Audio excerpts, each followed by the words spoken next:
Sir की ओर से एक बार फिर से आपका स्वागत करता हूं आज के टॉपिक मोटिवेशन के साथ में। दोस्तों, सब जानते हैं मोटिवेशन क्या होता है। सब कहीं ना कहीं अपने आप को, दूसरों को एक दूसरे से काम करवाने के लिए मोटिवेट करते ही रहते हैं। So today formally we are going to learn in terms of management what we exactly mean by motivation. So let us start. Before I talk about motivation, let us see the different streams of management.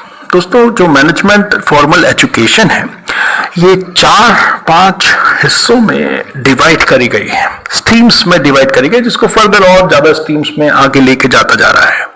Ultimately, when we talk about management, we have to go through financial management, we have human resource management, we have marketing management, we have operational management or operations and production management, then we have data analytics, IT management.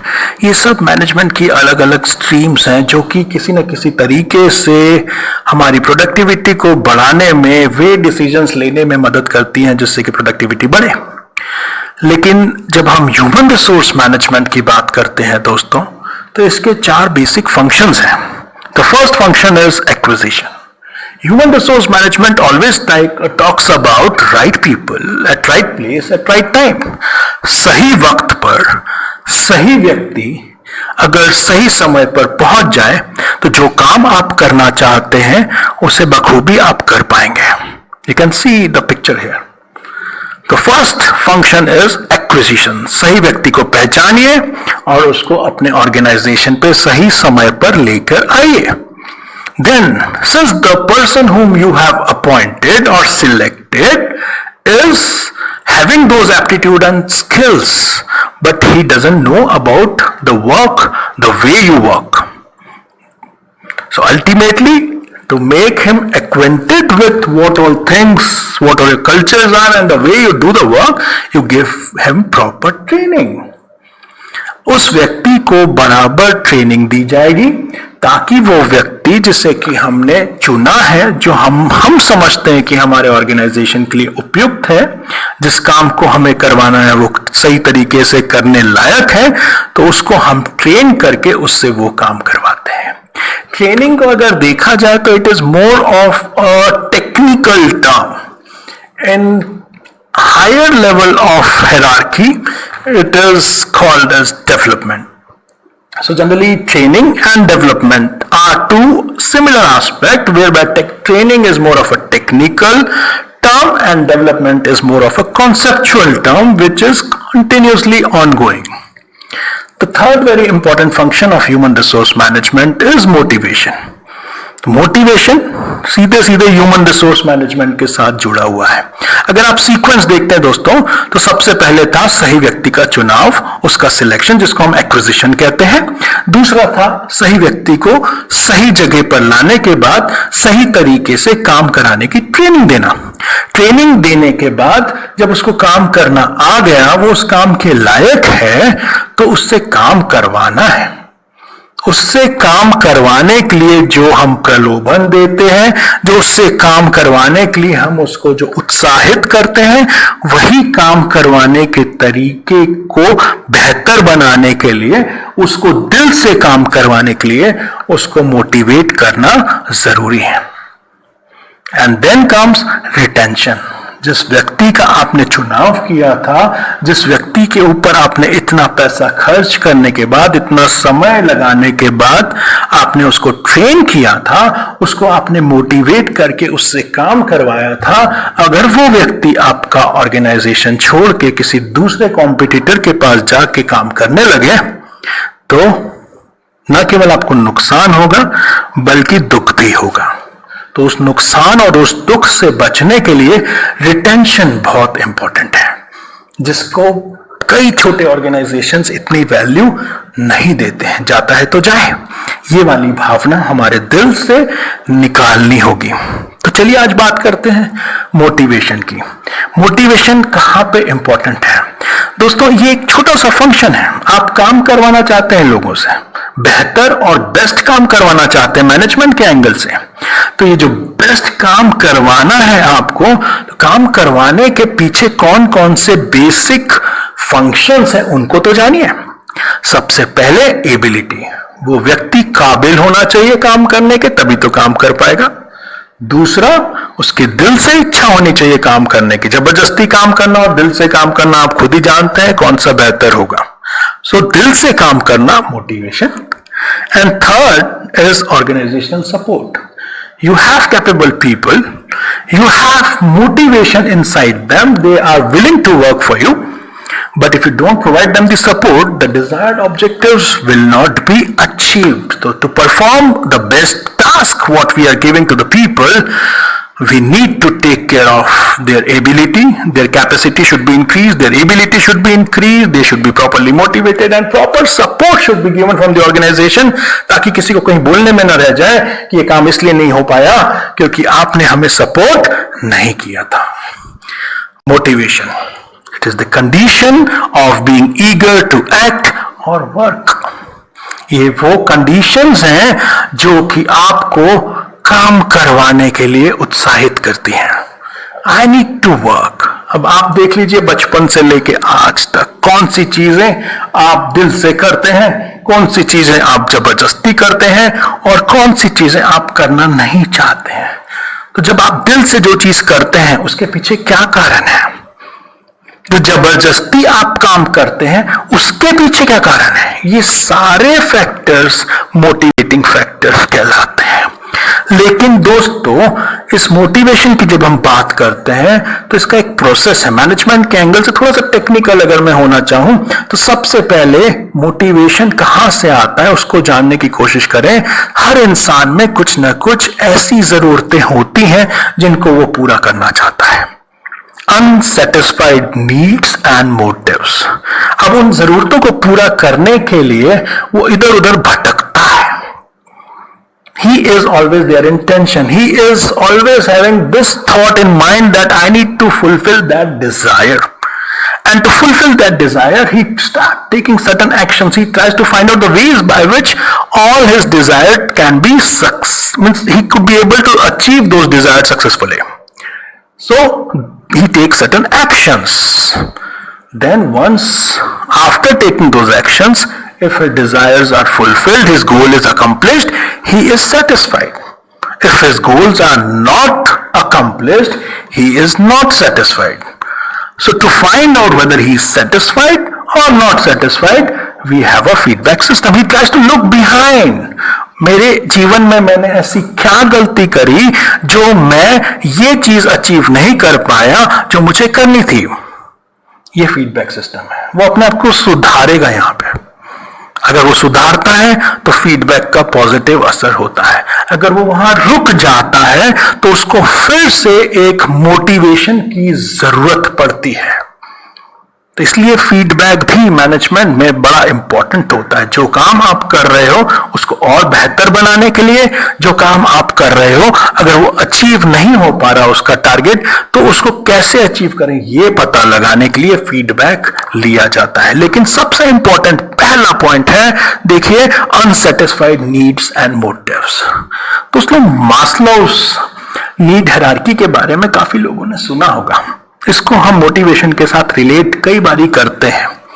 जरूरी नहीं आप इसकी thoughts को माने, लेकिन ज्यादातर ये चीज बहुत सारे मैनेजमेंट गुरुज मानते हैं कि मास्लोज नीड हायरार्की सबसे ज्यादा एप्लीकेबल होती है। ये नीड या जरूरतों का वो पिरामिड है जो ये कहता है कि इंसान इन चीजों को पाने के लिए काम करता है। एक मैनेजर जो होता है उसका प्राइम ऑब्जेक्टिव यह होना चाहिए कि लोगों से बेस्ट तरीके से काम करवाए। अब managers main objective should be to make people understand that if they are going to help in achieving the targets of the organization will take care of achieving what these people want who are working for the organization. आपका main उद्देश्य ये होना चाहिए कि जो लोग आपके साथ काम कर रहे हैं वो काम क्यों कर रहे हैं, और उनको ये एहसास दिलाया जाए कि जो काम आप कर रहे हो उसको अगर आप सही तरीके से करेंगे, ऑर्गेनाइजेशन की जरूरतें पूरी होंगी तो ऑर्गेनाइजेशन आपकी जरूरतें पूरी करेगा। या यूं कह लीजिए, आपकी जरूरतें और ऑर्गेनाइजेशन जरूरतें एक दूसरे से मिली हुई हैं। ये एहसास मैनेजर को अपने एम्प्लॉयज को दिलाना होगा। मैस्लोस कहता है कि जो इंसान की जरूरतें हैं उसको हम एक पिरामिड में डिवाइड कर सकते हैं। जो बेसिक जरूरतें इंसान की या किसी भी जीवित व्यक्ति की होती हैं वो फिजियोलॉजिकल नीड्स होती है। किसी भी जीवित प्राणी की अगर कुछ जरूरतें होती हैं तो पहली जरूरत उसकी होती है फिजियोलॉजिकल नीड, रोटी, कपड़ा, मकान वगैरह वगैरह। ये रोटी, कपड़ा, मकान जो है ये अगर वो इंसान पा लेता है तो फिर वो सोचना चालू करता है कि काश मैं कुछ ऐसा करूं कि ये जो रोटी, कपड़ा, मकान है मुझे कंटिन्यूस मिलता रहे, इसके मिलने में कोई रुकावट ना आए। ये दूसरी नीड होती है उसकी, जिसको हम बोलते हैं सेफ्टी नीड्स। कभी भी मेरे जीवन में आने वाले वक्त में उतार चढ़ाव हो तो भी ये मेरी बेसिक नीड पूरी होती जाए, इसके लिए वो काम करता है। और इसीलिए दोस्तों मुझे हंसी आ रही है कि हम हिंदुस्तान में सब लोग गवर्नमेंट जॉब चाहते हैं। आगे बढ़े तो फिर आती है लव एंड बिलोंगिंगनेस की जरूरत। दोस्तों, we are social beings. Social beings का मतलब ये होता है कि हम सब ये चाहते हैं कि हम लोग आपस में मिलजुल कर रहें, लोग एक दूसरे को जाने पहचाने। लव एंड बिलोंगिंगनेस, जिधर भी हम काम करें आपस में सब लोग मिलजुल कर काम करें, जहां भी हम रहें हम लोग मिलजुल कर काम करें और साथ में रहें, यही हमारी जरूरत होती है। तीसरी जरूरत, ये जरूरत पूरी होने के बाद में लोगों की इच्छा होती है कि जब सब लोग मुझे जानते हैं तो मेरी इज्जत सबसे ज्यादा रहे मार्केट में। That is what we call it self esteem need. ये सेल्फ एस्टीम नीड जो होती है, ये नीड आपको और ज्यादा आगे बढ़ाने के लिए होती है। You want to achieve the peak, that is what we call it as self esteem need. And then once you achieve the best position in the organization, when you are the most successful materialistic human being in the society, there comes a stage of what we call it as self actualization. दोस्तों, यहां तक हर कोई नहीं पहुंच पाता है। आपके पास पैसा है, शोहरत है, दौलत है, फिर भी आप लोगों को काम करते हुए देखते हैं। ऐसा क्यों? ये वो जरूरतें होती हैं इंसान की जिस तक पहुंच पाना हर किसी के लिए पॉसिबल नहीं है। दोस्तों, महात्मा गांधी जी के नाम पे पूरी दुनिया में हर शहर में आप पाएंगे कहीं ना कहीं उनके नाम पे एक सड़क है, MG रोड। क्या हमारे और आपके नाम पे हमारी कॉलोनी में भी सड़क है? नहीं है। क्यों है वो सड़क महात्मा गांधी जी के नाम पे पूरी दुनिया में? क्योंकि उन्होंने ऐसा काम किया है जिससे कि लोग सारी दुनिया में आदर्श मानते हैं और उनके कदम चिन्हों पर चल के उसको वो अच्छा मानते हैं, आगे बढ़ना चाहते हैं। हम ऐसा कुछ काम कर जाएं जीवन में जो कि हमारे बाद भी हमें लोग याद करें। अमर लोग जिंदा रहने से नहीं रहते लोगों, अमर लोग जब होते हैं जब उनको हर वक्त हर समय अच्छे कामों के लिए याद किया जाए।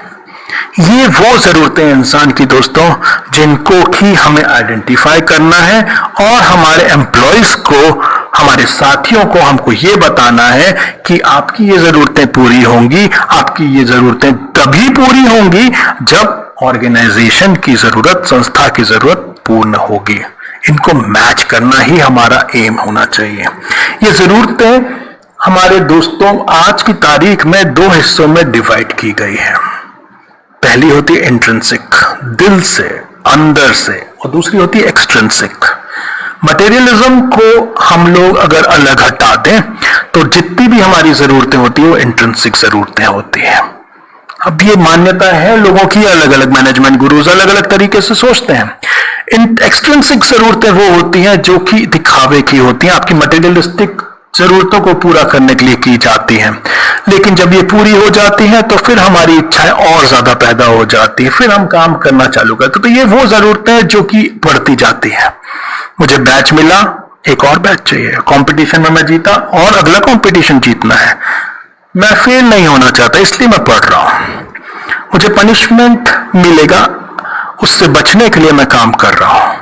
मुझे स्टार्स मिलते हैं इसलिए मैं काम कर रहा हूं। बच्चे भी स्कूल से आते हैं, हाथ में स्टार बने हुए दिखाते हैं, इसलिए वो अगले दिन फिर से स्टार चाहिए, इसलिए वो पढ़ के जाते हैं। उनको पैसा मिलेगा, पॉइंट्स मिलेंगे, रिवॉर्ड्स मिलेगा, इसलिए वे काम करते हैं। These are all extrinsic needs. लेकिन आज की तारीख में यह मान्यता है कि हमें इंट्रिंसिक नीड को आइडेंटिफाई करके उनको टारगेट करके अगर हम आगे बढ़े तो हमारे को और बेहतर तरीके से प्रोडक्टिविटी मिल सकती है। ऑटोनॉमी, मैं इसलिए काम करता हूं ताकि मुझे फ्री हैंड मिला हुआ है, लोग मुझे उस उम्मीद से देखते हैं कि इससे अच्छा काम कोई नहीं कर सकता। तो अपनी जो एक साख है उसको बनाए रखने के लिए मैं काम करता हूं, उसको और ज्यादा बेहतर बनाने के लिए, मैं स्टैंडर्ड्स बनाने के लिए काम करता हूं। ये मेरा है, दिस इज माई ऑर्गेनाइजेशन। ये फीलिंग जब हमारे अंदर आ जाती है इसलिए हम काम करते हैं, that is sense of belongingness. दोस्तों आज ये बताइए, आप अपने शहर के अंदर कचरा नहीं फेंकते हैं? छोटे छोटे बच्चों को भी मालूम है गीला कचरा अलग रखना है, सूखा कचरा अलग रखना है। कचरे की गाड़ी आएगी, वो कचरा लेके जाएगी, मेरे शहर को मुझे सुंदर रखना है, स्वच्छ भारत। कोई इनाम मिल रहा है आपको, कोई पैसे देने आ रहा है आपको जब आपका शहर आप साफ देखते हैं? नहीं, ये आपकी दिल से इच्छा है, क्योंकि ये आपका शहर है, आपका देश है, इसीलिए आप वो सेंस ऑफ बिलोंगिंगनेस लेके आए हैं और दिल से वो काम कर रहे हैं। यही इंट्रिंसिक मोटिवेशन है दोस्तों। सबसे इंपॉर्टेंट होता है out of the box thinking, और out of the box thinking, brainstorming, जब हम ये बड़े बड़े वर्ड्स यूज करते हैं तो ये उस स्टेज पे हम जब ही पहुंचते हैं जब हम दिल से कोई काम को सक्सेसफुल बनाने की कोशिश करते हैं। और दिल से जब हम काम को सक्सेसफुल बनाने की कोशिश करते हैं, we say we are self determined. Determination हमारे अंदर है, एक जोश हमारे अंदर हमको पैदा है, इसलिए हम लोग वो चीज करना चाहते हैं। लेकिन वो जोश ऐसे ही पैदा नहीं होता दोस्तों। हर कोई अलग अलग तरीके से सोचता है। पहली सोच हमारे दिमाग में आती है, अरे यार मैं तो फेल हो जाऊंगा, मेरे से नहीं हो पाएगा, आई विल फेल। इसलिए लोग एक्शन ही नहीं लेते, कोशिश ही नहीं करते हैं। दूसरा कोई आपको पुश करे, फोर्स करे, तो आप ये बोलते हैं कि सामने वाला मुझे जबरदस्ती करा रहा है इसलिए मैं नहीं करना चाहता, why should I do it. अरे भाई ये तो देखो उसमें किस किस को फायदा हो रहा है। ये एक्सटर्नल चीजों से जब हम इंटरनल चीजों की ओर जाते हैं तो फिर धीरे से जब हम थोड़ा सा आगे बढ़ते हैं, अगर हम काम करना चालू करते हैं तो फिर हमारे मन में आता है लोग हमें काम करते हुए देख रहे हैं, इसलिए काम को सक्सेसफुल बनाना जरूरी है, क्योंकि अगर मैं नहीं कर पाऊंगा तो मैं एक फेलियर कहलाऊंगा, आई शुड डू इट। लेकिन उससे भी बेहतर पोजीशन पे जब हम पहुंचते हैं, थोड़ा सा और आगे बढ़ते हैं, तो हमारी सोच हो जानी चाहिए, I might do it, I take action because I value the goal. मुझे दिख रहा है कि मैं अचीव कर पाऊंगा, मैं कर पाऊंगा शायद, ये वाली फीलिंग आती है।